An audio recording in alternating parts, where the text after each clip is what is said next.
How to use Lalal.ai for instrumental removal.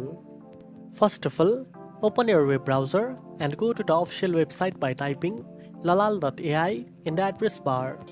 Next, log into your account if you haven't already. Once you are logged in, click on the Select Files button on the home page to upload the audio file you want to remove the instrumentals from. Browse your device, select the audio file and click Open to start uploading. Wait for the upload to complete. The processing time depends on the size of your file and your internet speed. After the file is processed, Lalal.ai will separate the vocals and instrumentals automatically. Only download the vocal track so you can easily remove the instrumental part. If you want to download the vocal only version, click on the download button. Keep in mind that for larger files or faster processing, upgrading to the premium plan is recommended.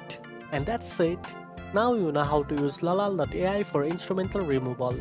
If you found this video helpful, don't forget to like, share and subscribe for more tech tips. Thanks for watching and I'll see you in the next one.